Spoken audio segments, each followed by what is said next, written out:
नमस्कार दोस्तों, GK magic trick style channel में आप सबका बहुत बहुत स्वागत है। समय हो चुका है top 25 question per day discuss करने का। तो चैनल पे आए हैं तो चैनल को वही 3 काम करने हैं रोजाना। चैनल को सब्सक्राइब करना है, लाइक करना है, शेयर करना है। आप करते भी हैं, बस मुझे याद दिलाना होता है कि जो नए सब्सक्राइबर हैं उनको बस ये 3 काम करने हैं। जैसे आप सब्सक्राइब करते हैं चैनल के सदस्य बन जाते हैं और आपकी जिम्मेदारी बढ़ जाती है कि इस चैनल को आपको आगे कैसे बढ़ाना है। और रोजाना हम लोग प्रीवियस ईयर क्वेश्चन डिस्कस कर रहे हैं। आप जानते हैं कि प्रीवियस ईयर कितना बड़ा रोल है और छोटी छोटी वीडियो आपके लिए काफ़ी हेल्पफुल होने वाली है। संडे हो या मंडे वीडियो आपको हमेशा मिलेगी, ठीक है। और छोटी छोटी वीडियो आपके एग्जाम पॉइंट ऑफ व्यू से काफ़ी इंपॉर्टेंट होने वाली है। तो इन वीडियो को कभी मत छोड़िएगा। और मैं 3 बार एक क्वेश्चन को रिपीट करता हूँ और आपको एक बार जरूर रिपीट करना है, जिससे कि आपको ये सारे क्वेश्चन कंठस्थ हो जाएं, ठीक है। तो और टेलीग्राम का ग्रुप जो बन चुका है वो मैं कमेटी पोस्ट कर दूंगा, एक बार सब लोग जुड़ जाइए उससे, ठीक है। चलिए क्वेश्चन स्टार्ट करते, ज़्यादा टाइम ना बर्बाद करते हुए। क्वेश्चन आपकी स्क्रीन के ऊपर लगा हुआ है कि poverty and un British rule in India पुस्तक के लेखक कौन है। Poverty and un British rule in India पुस्तक के लेखक कौन है, तो आप कहेंगे Dadabhai Naoroji. Poverty and un British rule in India पुस्तक के लेखक कौन है, आप कहेंगे दादा भाई नौरोजी। एक बार आप भी बोलिए मेरे साथ कि poverty and un British rule in India पुस्तक के लेखक कौन है, सर दादा भाई नौरोजी हैं, ठीक है दोस्तों। चलिए नेक्स्ट क्वेश्चन की ओर बढ़ते हैं। आपकी स्क्रीन के ऊपर बच्चों आता हुआ ये रहा, देखिए देखिए ध्यान से।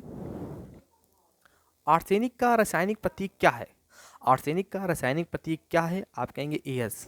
ये जो है बी वाला, ये है इसका आंसर। आर्सेनिक का रासायनिक प्रतीक क्या है, सिंबल भी पूछे जाते हैं। तो आप देखिए क्या है आर्सेनिक का रासायनिक प्रतीक क्या है, तो आप कहेंगे इसे एस है, ठीक है। तो चलिए नेक्स्ट क्वेश्चन की ओर बढ़ते हैं। आपकी स्क्रीन पर आता हुआ ये रहा। देखिए बच्चों, नेक्स्ट क्वेश्चन आपके स्क्रीन के ऊपर आता हुआ ये रहा कि अथर्ववेद खंडों का संग्रह है। अथर्ववेद 20 खंडों का संग्रह है। अथर्ववेद 20 खंडों का संग्रह है। अथर्ववेद कितने खंडों का संग्रह है, आप बोलेंगे अथर्ववेद जो है वो 20 खंडों का संग्रह है, ठीक है। कुल वेद कितने हैं, 4 वेद हैं, ठीक है।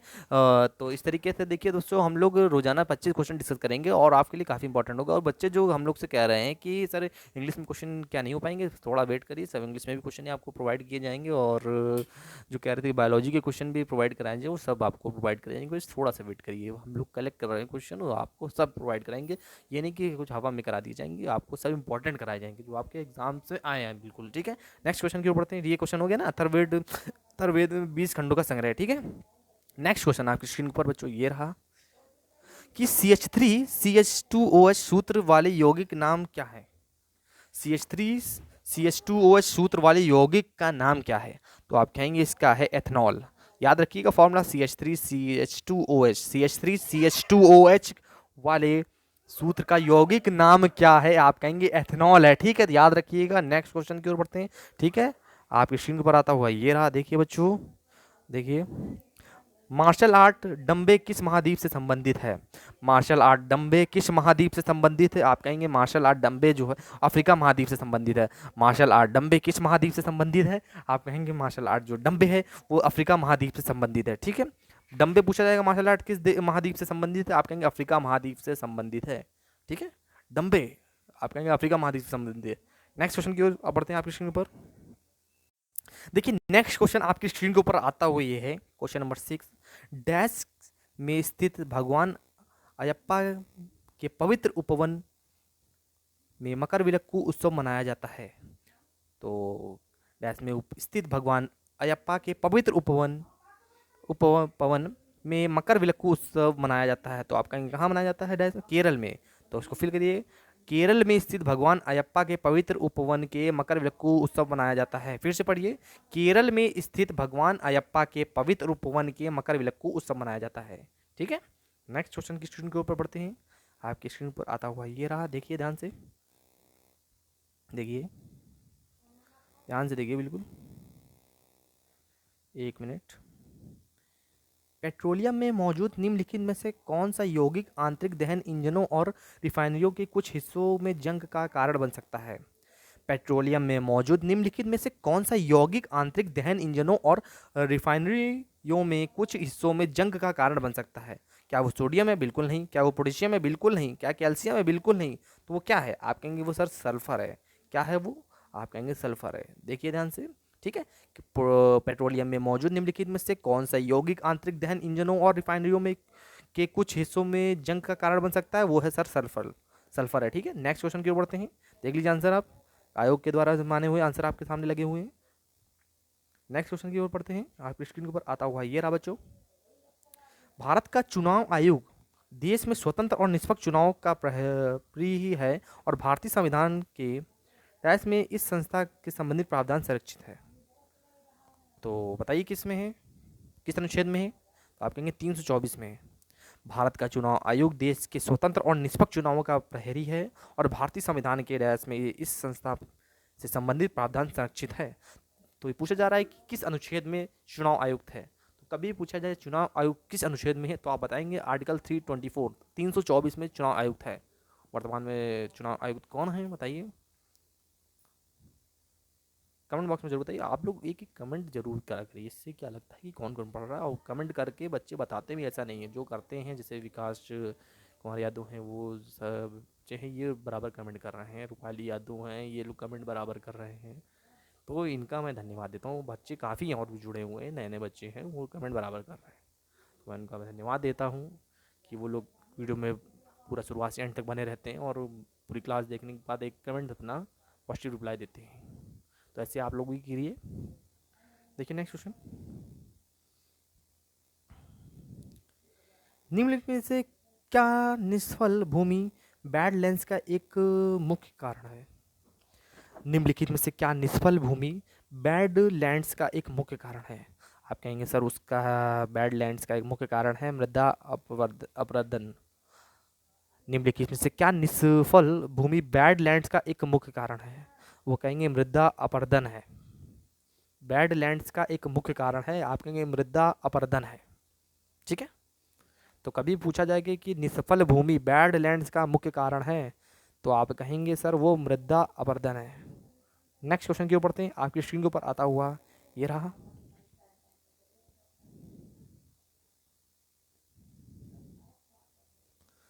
रुजुकी संघ के जीवों के संबंध में निम्नलिखित में से कौन सा कथन सही है? रजुकी संघ के जीवों के संबंध में निम्नलिखित में से कौन सा कथन सही है? तो देखिए कथन कौन सा सही है।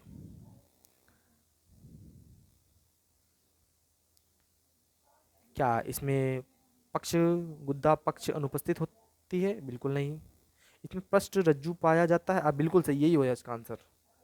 देखिए फिर से क्वेश्चन पढ़िए, रज्जुकी संघ के जीवों के संबंध में निम्नलिखित में से कौन सा कथन सही है? तो आप बताएंगे बी वाला, इसमें पृष्ठ रज्जु पाया जाता है। ठीक है, नेक्स्ट क्वेश्चन की ओर बढ़ते हैं। देखिए आपकी स्क्रीन के ऊपर ये रहा, द्वारम वेंकट स्वामी नायडू निम्नलिखित में से कौन सा संगीत वाद्य यंत्र बजाते करते थे? द्वारम वेंकट स्वामी नायडू निम्नलिखित में से कौन सा संगीत वाद्य यंत्र बजाया करते थे? आप कहेंगे सर द्वारम वेंकट स्वामी की बात हो रही है, आप कहेंगे वो सर बजाते थे वायलिन। वायलिन बजाया करते थे द्वारम वेंकट स्वामी नायडू जी। द्वारम वेंकट स्वामी नायडू जी वायलिन वाद्य यंत्र बजाया करते थे। नेक्स्ट क्वेश्चन की ओर बढ़ते हैं। आपकी स्क्रीन के ऊपर बच्चों आता है ये रहा, देखिए, प्रधानमंत्री अन्नदाता आय संरक्षण अभियान में डैश घटक है जो सरकारी कृषि उपज की कीमत और दक्षता के लिए नीति भंडारण में अव्यय और रिसाव को कम करने और वित्तीय लाभ कमाने के लिए तर्कसंगत व्याख्या करते हैं। कितने? आप कहेंगे बिल्कुल 3 की करते हैं। प्रधानमंत्री अन्नदाता आय संरक्षण अभियान में 3 घटक हैं जो सरकारी कृषि उपज की कीमत और दक्षता के लिए नीति भंडारण में अव्यय और रिसाव को कम करने के लिए वित्तीय लाभ कमाने के लिए तर्कसंगत व्याख्या करते हैं। एक बार और आप रिपीट करिएगा, कितने घटक हैं? आप कहेंगे 3 घटक हैं। नेक्स्ट क्वेश्चन की ओर बढ़ते हैं। देखिए आप क्वेश्चन के ऊपर आता हुआ ये रहा, 2011 की जनगणना में अनिंतिम जनसंख्या योग के अनुसार भारत में देश की कुल बाल जनसंख्या में ग्रामीण बाल जनसंख्या का प्रतिशत कितना है? 2011 की जनगणना के अनिंतिम जनसंख्या योग के अनुसार भारत में देश की कुल बाल जनसंख्या में ग्रामीण बाल जनसंख्या का प्रतिशत कितना है? आप कहेंगे सर 74.05% है। कितना है? 74.05% है। ठीक है, नेक्स्ट क्वेश्चन की ओर बढ़ते हैं। आपके क्वेश्चन के ऊपर आता हुआ ये रहा, ध्यान से देखिए,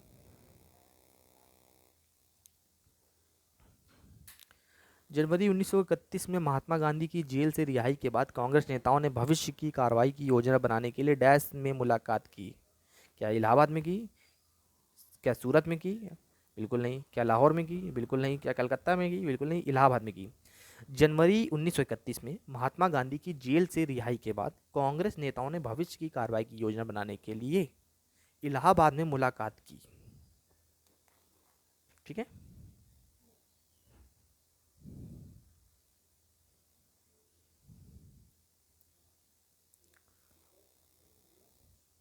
अपशिष्ट जल उपचार की प्रक्रिया को सामान्यतः डैश उपचार कहा जाता है। अपशिष्ट जल उपचार की प्रक्रिया को सामान्यतः सीवेज उपचार कहा जाता है। अपशिष्ट जल उपचार की प्रक्रिया को सामान्यतः क्या कहा जाता है? सीवेज उपचार कहा जाता है सर।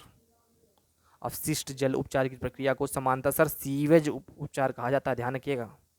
नेक्स्ट क्वेश्चन की ओर बढ़ते हैं। मैं बताना चाहता हूँ प्रीवियस ईयर का बहुत बड़ा रोल है, कोई बच्चा छोड़ेगा नहीं सीरीज को, आपके लिए काफ़ी लाभदायक होगी। ठीक है, तो एक बार मैं कहना चाहता हूँ जितनी वीडियो हैं आपको सब देखनी, जिनकी छूट चुकी हैं वो टाइम निकाल के छोटी छोटी वीडियो जरूर ये कंप्लीट कर लें, जिससे कि आप इस वे में आप फ्लो में बने रहेंगे हम लोग के साथ। मूसी नदी निम्नलिखित में से किस नदी की सहायक नदी है? मूसी नदी की निम्नलिखित में से किसकी सहायक नदी है? मूसी नदी जो है वो कृष्णा की सहायक नदी है। मूसी नदी निम्नलिखित में से किसकी नदी सहायक नदी है? मूसी नदी निम्नलिखित में से किस नदी की सहायक नदी है? तो आप कहेंगे मूसी नदी जो है निम्नलिखित में से कृष्णा की सहायक नदी है। मूसी निम्नलिखित में से किसकी सहायक नदी है? सर बताइए किसकी सहायक नदी है? सर वो है कृष्णा की सहायक नदी। ठीक है, नेक्स्ट क्वेश्चन की ओर बढ़ते हैं। देखिए ध्यान से, WHO विश्व स्वास्थ्य संगठन के अनुसार निम्नलिखित में से कौन पारंपरिक पेयजल उपचार संयंत्रों में बने कीटाणु शोधन उप उत्पादों का उदाहरण नहीं है? WHO विश्व स्वास्थ्य संगठन के अनुसार निम्नलिखित में से कौन पारंपरिक पेयजल उपचार संयंत्रों के बने कीटाणु शोधन उत्पादों का उदाहरण नहीं है? वो है सर टाइटेनिया। टाइटेनिया उदाहरण नहीं है। ठीक है, नेक्स्ट क्वेश्चन की ओर बढ़ते हैं। मैं ये समझता हूँ कि आप जितनी वीडियो देखते हैं मेरे साथ भी रिपीट करते होंगे, क्योंकि रिपीटेशन बहुत ज़रूरी है, जिससे कि आपको क्वेश्चन एक बार में क्लियर हो जाएगा। यही हम लोग की बस ट्रिक जो है लगाते हैं, जिससे कि आप लोग को क्वेश्चन क्लियर हो जाते हैं। इसीलिए जीके मैजिक ट्रिक स्टाइल पहचाना जाता है। तो इसको जल्द से जल्द 1K की ओर बच्चों ले चलिए। आप लोग के ने इतना बड़ा किया चैनल को, आप ही लोग इसको टारगेट है कि 1K तक ले चलें, जिससे कि लाइव स्ट्रीमिंग का ऑप्शन हम लोग को मिल जाए। फिर लाइव हम लोग जुड़े, आपके क्या डाउट्स हैं, और फिर वो क्वेश्चन आंसर सीरीज स्टार्ट करी जाए और आपसे बातचीत करेंगे फिर हम लोग। ठीक है, तो मैं चाहता हूँ कि इसको आप लोग अपना परिवार तो मान ही रहे हैं, बस 1K की ओर ले चलिए इसको। 1870, एक मिनट में पेन ले लूँ। 1878 के वर्नाकुलर प्रेस एक्ट को वायसराय डैश के कार्यकाल के दौरान निरस्त कर दिया गया था। तो किस वायसराय के कार्यकाल के दौरान उसको निरस्त किया गया था? आप कहेंगे लॉर्ड रिपिन के कार्यकाल के दौरान उसको जो है निरस्त कर दिया गया था। फिर एक बार क्वेश्चन पढ़िए, 1878 के वर्नाकुलर प्रेस एक्ट को वायसराय, कौन वायसराय? लॉर्ड रिपन वायसराय के कार्यकाल के दौरान निरस्त कर दिया गया था। ठीक है, क्लियर हो गया क्वेश्चन? एक बार आप भी रिपीट करिए। देखिए नेक्स्ट क्वेश्चन, देखिए बच्चों, निम्नलिखित में से कौन भारतीय रिजर्व बैंक के पहले भारतीय गवर्नर थे? निम्नलिखित में से कौन भारतीय रिजर्व बैंक के पहले भारतीय गवर्नर थे? पूछा जा रहा भारतीय गवर्नर थे पहले, तो आप कहेंगे पहले भारतीय गवर्नर CD देशमुख थे। क्वेश्चन को ध्यान से पढ़िएगा, पहले भारतीय गवर्नर पूछ रहा है तो भारतीय पहले पूछा जाएगा, तो आप तुरंत बताएंगे CD देशमुख थे। ठीक है, क्वेश्चन को ध्यान से पढ़िएगा। नेक्स्ट क्वेश्चन आपकी स्क्रीन के ऊपर बच्चों आता हुआ ये रहा, निम्नलिखित में से कौन उन नेक्स्ट क्वेश्चन बच्चों, निम्नलिखित में से कौन 1946 में मद्रास निर्वाचन क्षेत्र से संविधान सभा के सदस्य बने थे? निम्नलिखित में से कौन 1946 में मद्रास निर्वाचन क्षेत्र से संविधान सभा के सदस्य बने थे? आप कहेंगे अम्मू स्वामीनाथन जी 1946 में मद्रास निर्वाचन क्षेत्र से संविधान सभा के सदस्य बने थे। कौन बने थे? अम्मू स्वामीनाथन जी बने थे। ठीक है, एक बार फिर रिपीट कर लीजिएगा, 1946 में मद्रास निर्वाचन क्षेत्र से संविधान सभा के सदस्य बने थे। कौन बने थे? आप कहेंगे अम्मू स्वामीनाथन जी बने थे। कौन बने थे? अम्मू स्वामीनाथन जी बने थे। नेक्स्ट क्वेश्चन आपके स्क्रीन के ऊपर बच्चों आता हुआ ये रहा, ध्यान से देखिए, बिल्कुल देखते हुए चलिए। भारत के संविधान का निम्नलिखित में से कौन सा संशोधन 1993 में नगर पालिका सरकारों को संवैधानिक रूप से मान्यता देने के लिए अधिनियमित किया गया था? भारत के संविधान का निम्नलिखित में से कौन सा संशोधन कब का? 1993 में नगर पालिका सरकारों को संवैधानिक रूप से मान्यता देने के लिए अधिनियमित किया गया था। तो आप कहेंगे वो कौन सा संशोधन था? आप कहेंगे सर वो 74वां संविधान संशोधन 1992 था। 74वां संविधान संशोधन 1992 था। ठीक है, नेक्स्ट क्वेश्चन की ओर बढ़ते हैं। इसको पूरा क्वेश्चन को देख लीजिएगा, ये देखिए, ठीक है। नेक्स्ट क्वेश्चन आपकी स्क्रीन पर आता हुआ ये रहा, देखिए। राष्ट्रीय शहरी स्वच्छता नीति के तहत कोई ऐसा शहर जो 34 और 66 के बीच अंक प्राप्त करता है और जिसमें काफ़ी सुधार की आवश्यकता होती है, वह डैश से रंग कोडित होता है। राष्ट्रीय शहरी स्वच्छता नीति के तहत कोई ऐसा शहर जो 34 और 66 के बीच अंक प्राप्त करता है और जिसमें काफ़ी सुधार की आवश्यकता होती है, वह डैश से रंग कोडित होता है। तो कौन से रंग से कोडित होता है? आप कहेंगे सर वो काले रंग से कोडित होता है। कौन से रंग से कोडित होता है? आप कहेंगे सर वो काले, ब्लैक रंग से कोडित होता है। तो option B is the right answer. Option B is the right answer. देख लीजिए क्वेश्चन एक बार आप भी, क्योंकि आपको भी रिपीटेशन करना है क्वेश्चन का। नेक्स्ट क्वेश्चन आपकी स्क्रीन पर आता हुआ ये रहा, देखिए। तरल अपशिष्ट जल के ऊपर तैरने वाले वसा, ग्रीस और तेल जैसे ठोस पदार्थ डैश कहलाते हैं? तरल अपशिष्ट जल के ऊपर तैरने वाले वसा, ग्रीस और तेल जैसे ठोस पदार्थ डैश कहलाते हैं? वो कहलाते हैं स्लज। ठीक है, नेक्स्ट क्वेश्चन की ओर बढ़ते हैं। आपकी स्क्रीन पर आता हुआ ये रहा, ध्यान से देखिए बच्चों। निम्नलिखित में से किस नृत्य के नर्तक अपने सिर पर जले हुए दियो वाले बर्तनों को संतुलित रखते हैं? निम्नलिखित में से किस नृत्य के नर्तक अपने सिर पर जले हुए दियो वाले बर्तन को संतुलित रखते हैं? तो आप बताएंगे चरी नृत्य वाले जो नर्तक होते हैं अपने सिर पर जले हुए दियो वाले बर्तन को संतुलित रखते हैं। ठीक है, option B is the right answer. तो इस वीडियो का लास्ट क्वेश्चन आपके स्क्रीन पर आता हुआ ये रहा, श्री अकाल तख्त साहिब डैश परिसर के भीतर स्थित है? श्री अकाल तख्त साहिब डैश परिसर के भीतर स्थित है। तो किस परिसर के भीतर स्थित है? आप कहेंगे स्वर्ण मंदिर के भीतर परिसर स्थित है। श्री अकाल तख्त साहिब स्वर्ण मंदिर परिसर के भीतर स्थित है। ठीक है, एक बार फिर से देख लीजिए, श्री अकाल तख्त परिसर श्री अकाल तख्त साहिब स्वर्ण मंदिर परिसर के भीतर स्थित थे। तो इस तरीके हम लोगों ने टॉप 25 क्वेश्चन किए। ठीक है बच्चों, और तो रोजाना हम लोग करते ही करते हैं, कोई छुट्टी नहीं होगी, आपको वीडियो हमेशा प्रोवाइड कराई जाएंगी। ठीक है, तो इसी तरीके हम लोग ने ये प्रीवियस क्वेश्चन की जो कड़ी है चलती रहेगी। बस आपको 3 काम करने हैं, चैनल को लाइक शेयर सब्सक्राइब करना है। सब्सक्राइब करते ही आपकी सदस्यता होगी चैनल पे, आपको एक जिम्मेदारी हो गई कि आपको कैसे चैनल को आगे बढ़ाना है, क्योंकि एक जिम्मेदारी बढ़ जाती है कि आप, क्योंकि एक परिवार के सदस्य बन जाते हैं। तो बस ये है कि आपने सब्सक्राइब कर लिया होगा और जल्द से जल्द 1K की ओर ले चलिए बस, जैसे कि लाइव स्ट्रीमिंग मिल जाए, उससे हम लोग लाइव जुड़ना चालू हो जाए।